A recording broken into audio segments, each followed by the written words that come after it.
Welcome back to the Spirit Guide Daily. These are daily messages for a collective. Remember, when we're in a collective, we all share energy. The Guardians of the Night are bringing you 3 tarot cards. I'm going to use a playing card to kind of clarify the tarot today. We have the Flower of the Oracles as well, bringing us an oracle card. Before I get started, guys, don't forget to subscribe because it helps my channel. If you want to book me for a private reading, there is a link to my website in the description box down below. Please don't forget to hit that thumbs up button as well. Okie dokie. First of all, what comes out is the Eight of Swords in the upright with the Hierophant in reverse. Now, the Hierophant in the upright is a card of traditionalism. Sometimes it's like mentors and therapists and teachers and universities and courthouses. In reverse like that, it's a kind of a call to think outside the box and don't do things by any form of rule book if you're trying to succeed. Because I have the Ace of Pentacles in reverse as well. It's almost like you're being asked to examine some doubt you have around something, because the Eight of Swords in the upright is a card of like a punishing inner dialogue.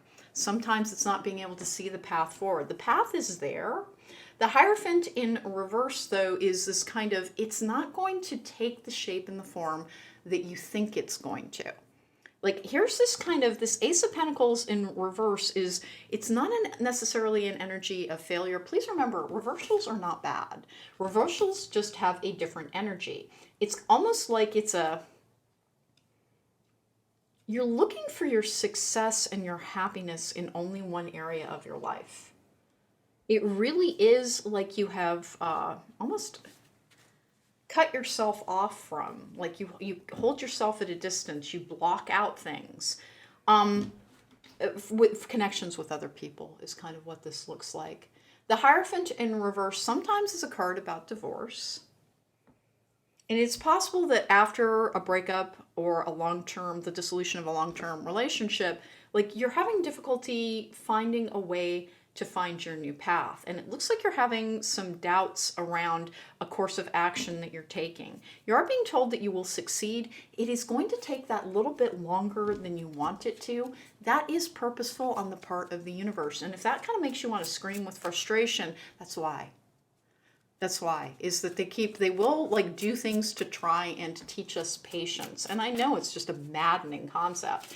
And honest to goodness, if you react to that as like, it's taken so long, do you have any idea what's happened? Please examine that.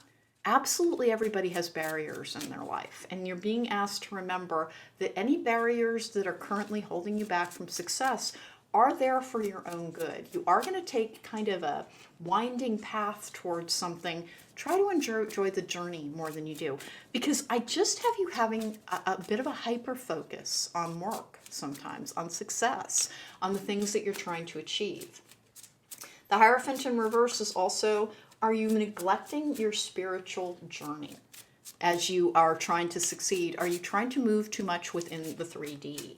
Because the Ace of Pentacles in reverse is, all the aces are seed cards. It's the beginning of something. The Ace of Pentacles in the upright is all about success. I'm genuinely not getting a bad vibe from this Ace of Pentacles in reverse. It's almost like, please stop being a taskmaster in your life is the energy there. So I got the Knight of Cups in reverse. This is the Jack in reverse. It is the Jack of Hearts, which is going to be the same type of energy as the Knight of Cups. Now for me, the Knight of Cups in reverse is a card of focusing on self-love, on allowing yourself to truly appreciate you as you are. There's some doubts around a lot of stuff for you right now. Like, I think you're like on the, you just don't know where to turn right now. And they're asking you to turn within, to try and connect, to try and reach out for more guidance. It looks like you just don't, it's a process that almost irks you. Like, like you're just like, oh geez, again.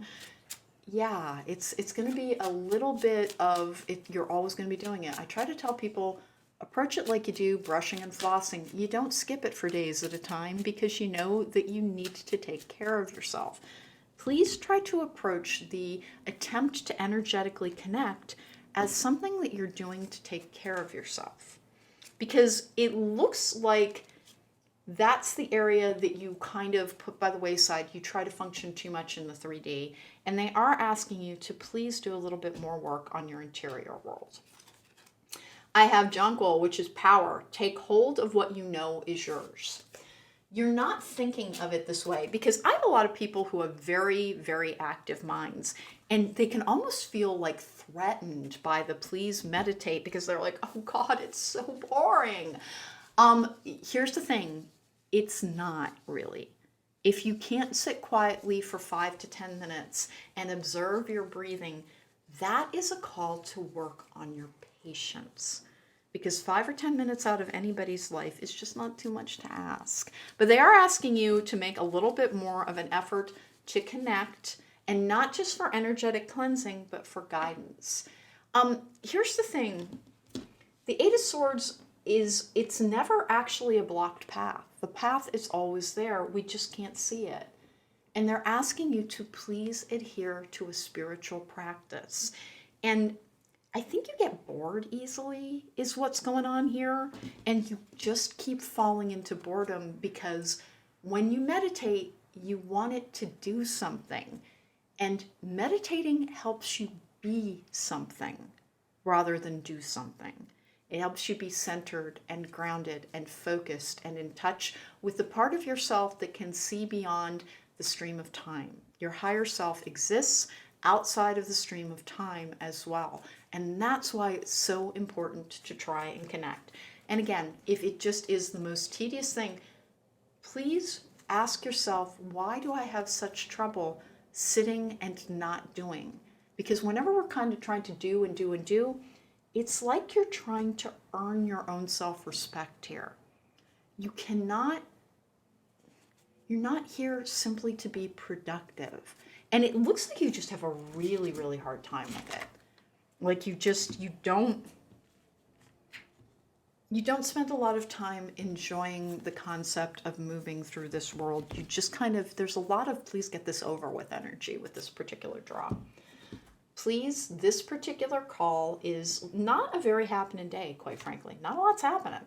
But they are asking you to spend some time trying to connect with your own guidance system. All right, so that was Spirit Guide Daily for today. No matter what goes on, there's no great big challenges. Please, please, please dedicate a little bit of time to trying to meditate.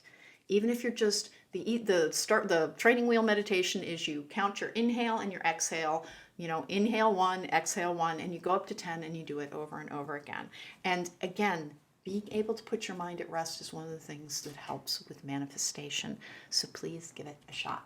Thank you for joining me. If you want to book me for a private reading, there's a link to my website in the description box down below.